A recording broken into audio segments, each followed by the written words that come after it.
Good morning, everyone. It is a little before 6 o'clock in the morning on Wednesday. I delivered Thursday. We just left the TA truck stop in Amarillo, Texas. Got 600 miles to go to get down to Houston where we're going to deliver. Looking to be there by 5 o'clock, taking breaks and everything like that. I'm thinking we're probably going to stop somewhere north of Houston for the day, so we may get done a little bit earlier. I'm not too interested in trying to get all the way into Houston at 5 o'clock in the afternoon and trying to find a place to park. Not a whole lot of options anyway until you get on out east. So we probably just do the easy thing, stop a little bit short, and then get up in the morning and head on in there. For now, we're going to let the sun come on up. We're going to enjoy our coffee, and we'll check back with you here when it gets a little bit lighter. We are about 280 miles away from our delivery in Houston now. We're just leaving this Love's truck stop in, I don't know if it's called Justin or Rome. It's one of the two while we're here. I'm not sure which it is. It's close to both. So anyway, we're about 30 miles or so from Fort Worth, from downtown Fort Worth.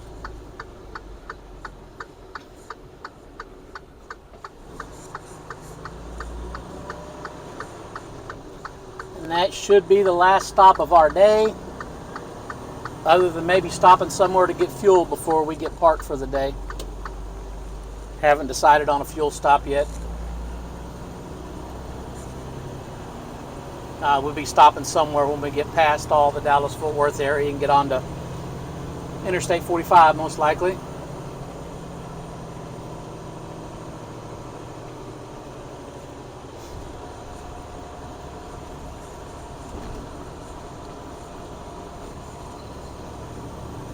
Alright, we are all clear. To the interstate we go. Or interstate, the highway, whatever you want to call it. US 287. Big tower in front of us says Rome, so I guess we're in Rome. I wasn't sure what the name of the town was for Love's. Not that it's important, but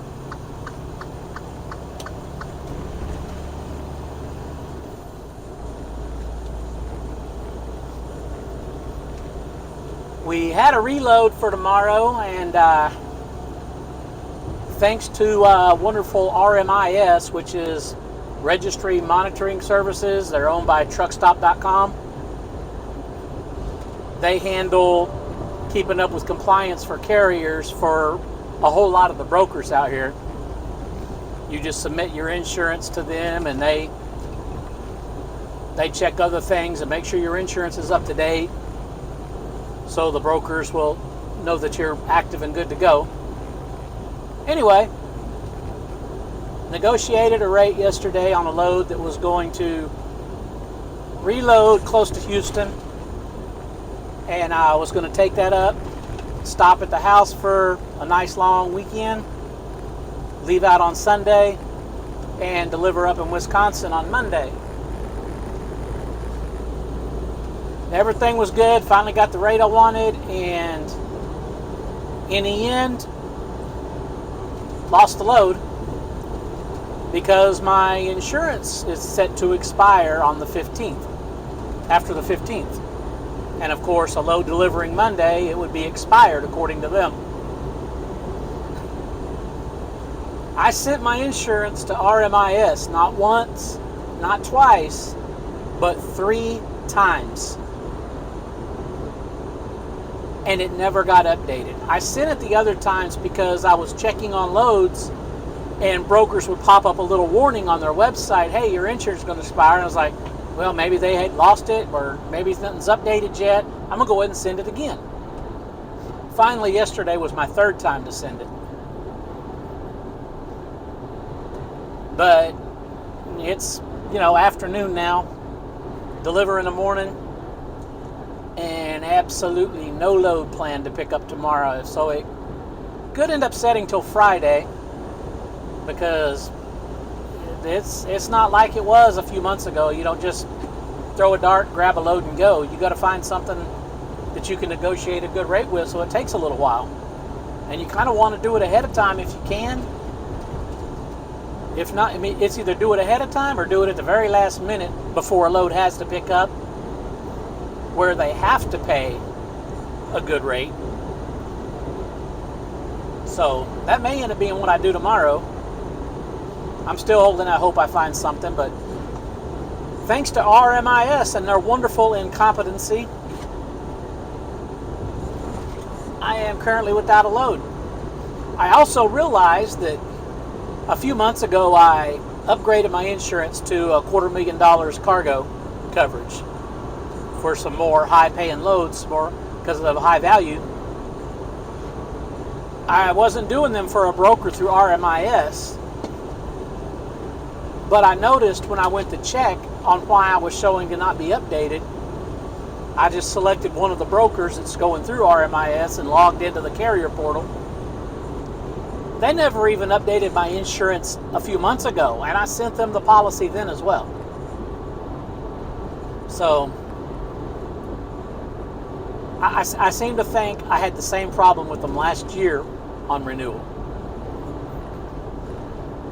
If you're going to handle that many brokers and that many carriers are going to have to depend on you to work with them brokers, you need to start doing your job right, because now you're just costing me money.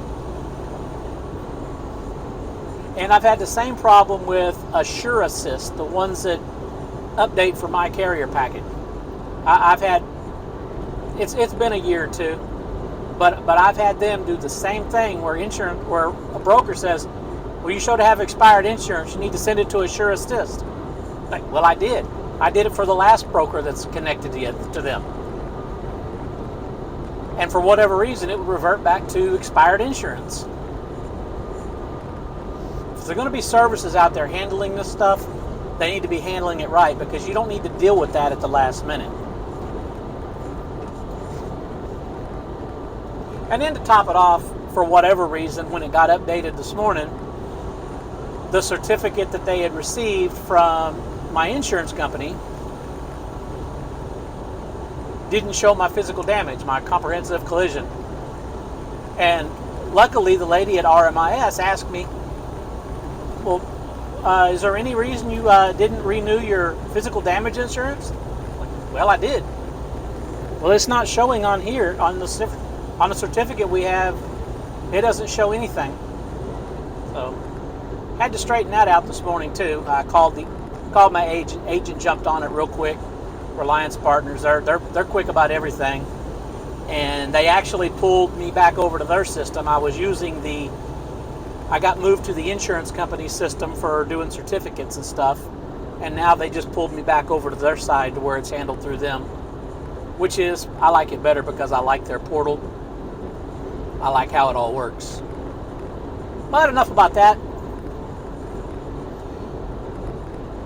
Just some of the chaos that happens out here on the road, and when rates are like they are, it becomes more of an issue. We are about to head into Fort Worth. Traffic should be getting nice and interesting, but it's only 12:30 in the afternoon. So unless they got some crazy construction going on, I don't know, because I don't do much trucking in Texas since I don't live there no more. Been moved away in 2007, and being away from there, I hardly ever go to Texas because traditionally the rates just suck. I mean, unless you're leased on to a carrier that's got the freight locked in for Texas or something, trying to go off the spot market, other than the past year or two when everybody had to pay good, it's the worst, some of the worst rates I could see. I mean, not as bad as Florida or the Denver area, but I don't go there either. So being this close to Texas, it would be nice if their rates paid better, because I got interstate authority and everything here. It'd be perfect to be able to come down here and run around, not being that far away from home. But you got to go where the money is. And from Utah this week, this is where the money was. So I went from a place with suspect rates to another place with suspect rates, and we're going to see what we can do.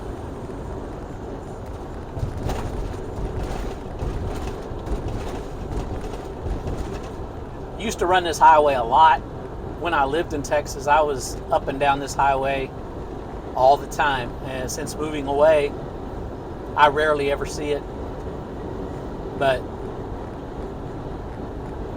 even going back to the 90s when I had my own truck, at least on pulling a reefer,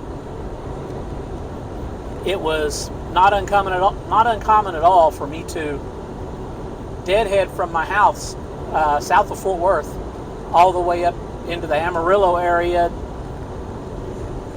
up there to load beef, and then from there taking off to the East Coast or whatever. The loads paid good enough that it made sense to deadhead. Other than that, I guess if I wasn't coming up here or coming all the way up to the, up around Amarillo area or so, I would be going all the way down to Laredo, picking up produce coming across the border, heading to the East Coast. Either way, I was headed to the East Coast, but I don't. Here in a little bit, we'll be driving by fairly close, not real close, but fairly close to where I lived a big part of my life.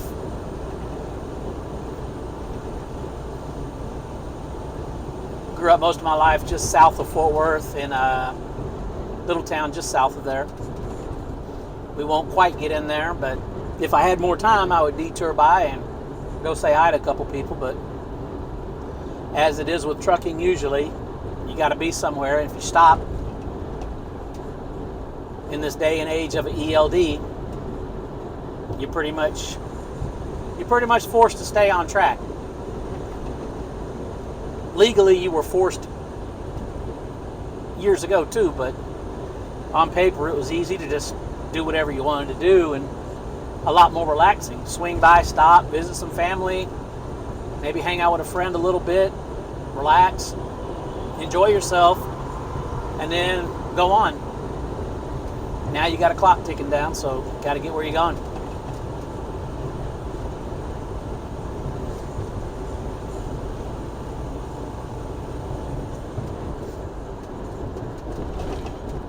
Really like to get home this weekend. Thought I had, like I said, I thought I had it all planned out before it went south on me, but gonna keep looking. I can go out west, northwest. I can go to the East Coast. I can do all that stuff real easy. There's loads there right now to do that, and I may just have to stay out a few more extra days and do that, but that's not going to be my first option. First option is to try to get back home. Been gone for a week, so about a week, something like that. Longer than normal.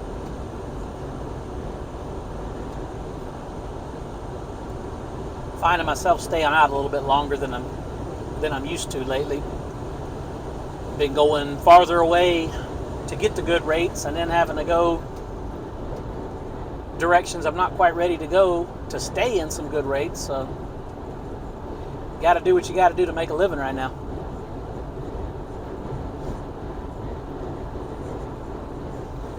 If anybody's paying attention to the railroad strike, that's looking closer and closer like it's going to be a real thing. And they could be shutting things down on the rail Friday. I believe the 16th is the drop dead date on that. Kind of waiting to see whether government's going to get involved and try to force people to do something they don't want to do, or if they're going to let the strike go. The railroads aren't budging. I I hear that they have stopped taking in inbound intermodal freight at this point. So it could be some short-term good news for truck drivers or for owner-operators. Could be seeing some rates coming back up briefly, but long-term, there's nothing good that I can see coming from it. You know, I guess I don't even know what the details are as far as the railroad workers, or I don't know if they're being screwed around. I don't know if it's just greed. I don't know what it is. I honestly don't care. I'm not gonna get involved in all their business, but it will potentially raise rates for a little bit, because that's a lot of freight that's going to have to move somehow. But long term, we're kind of going through a purge cycle right now anyway, with, you know, carriers dropping out of the industry, as it happens every time in this cycle when rates get like this. And if this artificially changes the rates again,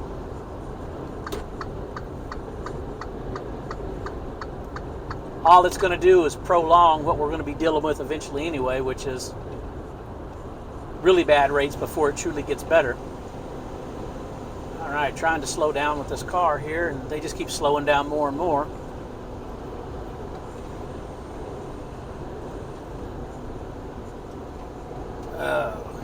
Back off a little bit. I don't like being that close to a car. Down to 45 miles an hour, and it's like they keep slowing down. Oh, now they're going to exit.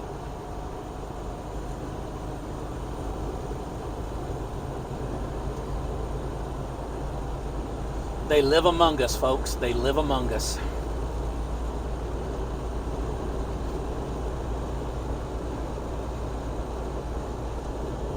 Make sure my GPS is turned down, because it's fixing to start screaming at me to get on the express lanes.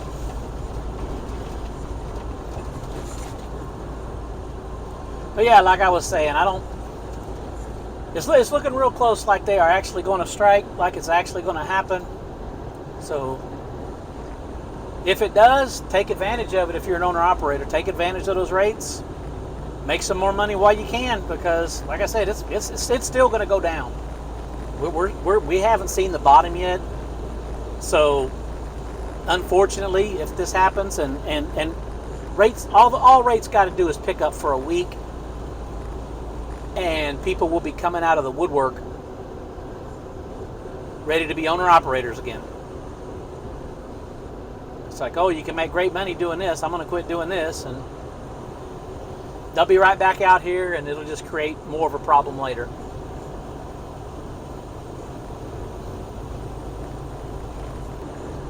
Going back to loads for today, I got my truck posted, and I've had all of 2 offers. Two brokers have reached out so far. One of those wanting to do a little short interstate run for less than $2 a mile. No thank you. Don't want to run for that cheap long distance. I sure don't want to do it on a 200-something mile load. That's just silly.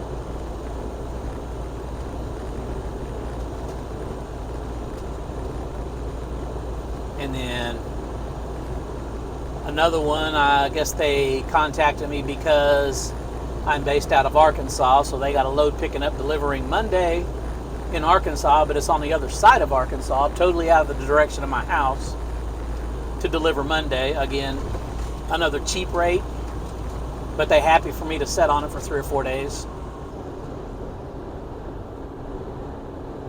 This whole area has changed so much from since when I lived here, just from since then.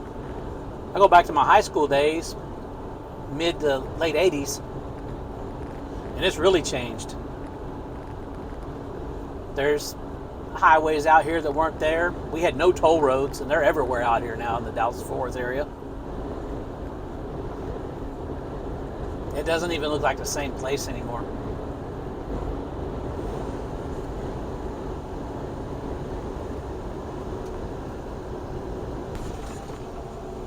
Looks like we're coming to a slowdown now.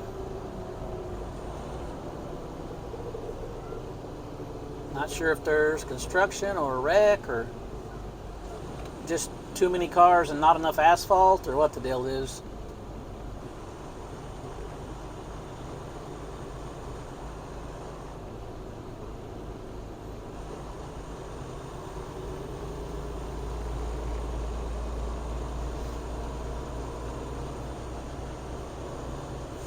Now we're going to get through this and we'll catch back up with you in a little bit. Well, we got through that little bit of traffic. This area right here, South Fort Worth, when I was in high school, the interstate was 2 lanes on each side. The service roads, they're one way. They go the same way as the interstate on each side. And that used to confuse a lot of us when we first started driving, first getting our licenses. I think just about everybody in my high school screwed that up a couple times, because as soon as you pass Interstate 20 down here, at least back when I was in high school, honestly, I don't even know right now, but each service road went in both directions. So that's what we was used to going down towards where I lived.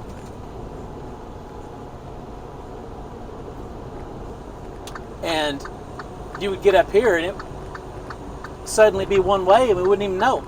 We have literally exited off of the ramps.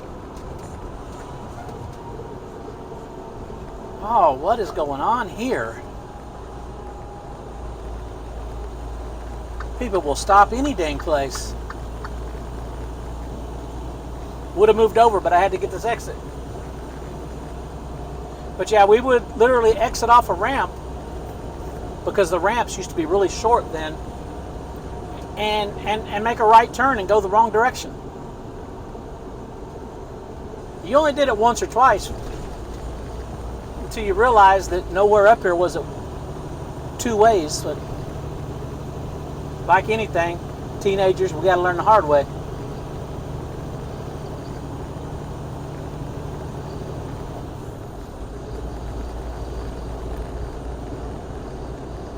I say teenagers, I kind of laugh about that right now, because last night at the TA in Amarillo, I watched a professional truck driver turn out of TA and make a left and go up the service road. I'm not lying. Just took off in an 18-wheeler the wrong way down the road. Didn't take but a second and the horns were honking at him, because people were turning from both directions getting onto that service road at the time. And there he was, just blocking everything up. He had no idea. So I guess it's not just us teenagers.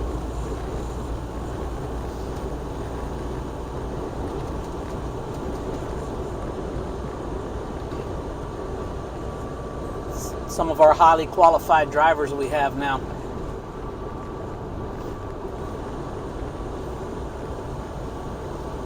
You're supposed to have all that kind of stuff out of you by the time you start driving a truck. At least that's the way it used to be.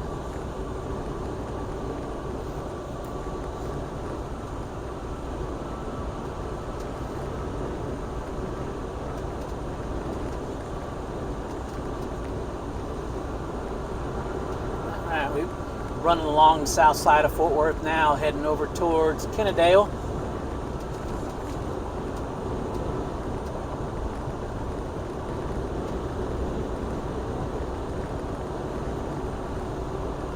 And yeah, this Interstate 20, this was 2 lanes as well.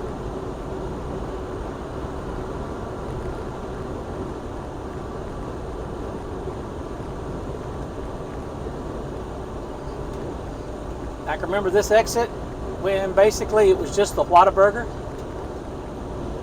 Nothing else here.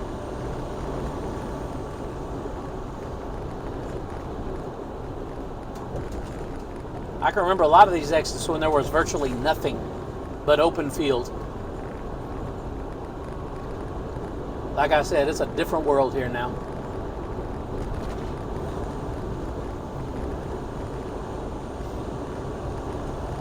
Honestly, kind of glad to be away from it. I mean, I loved living here. I loved the people I lived around, but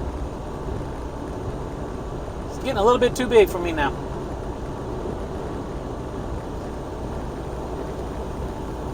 It's nice to have everything around you, but the traffic here just gets crazy.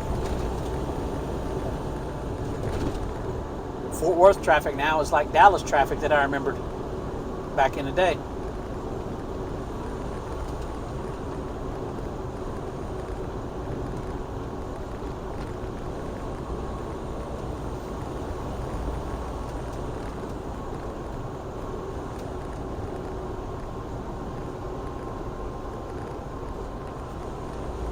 That's it. Keep going on out there. That's the way you're supposed to do it. Get in and go.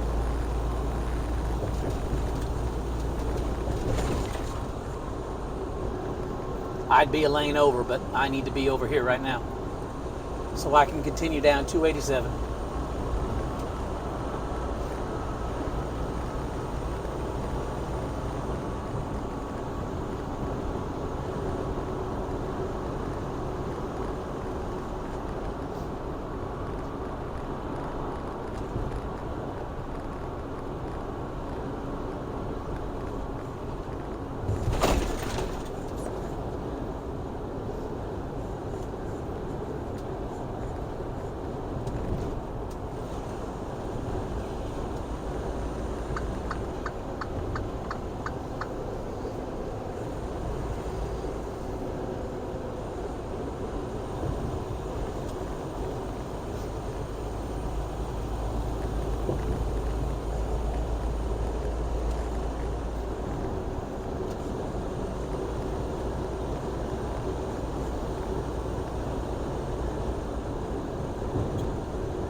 Exiting off on Highway 287. We're getting back onto Highway 287 finally.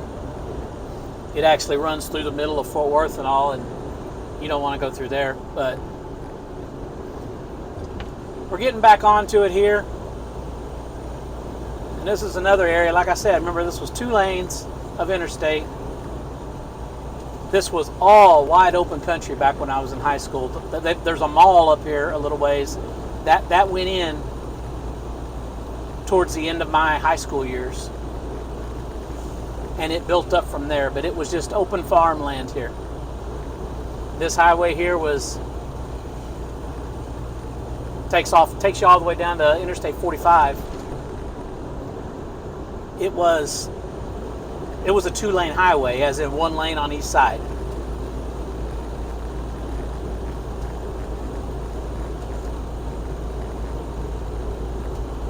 Crazy to look at how things change over time.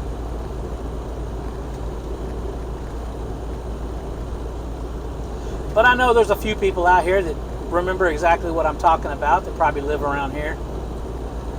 And then there are some people that are 20, 30 years younger than me saying, there's no way.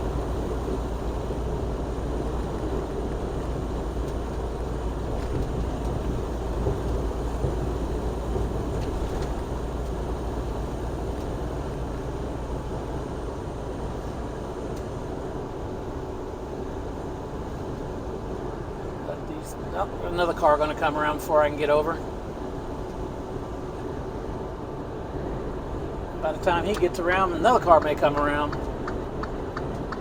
No, I can get in now. Get over here out of the way where I belong.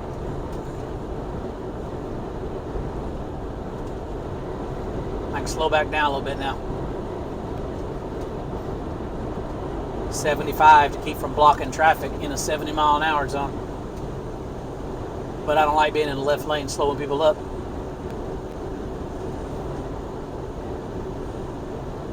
And I also don't like driving that fast, so get over here and slow down like I belong.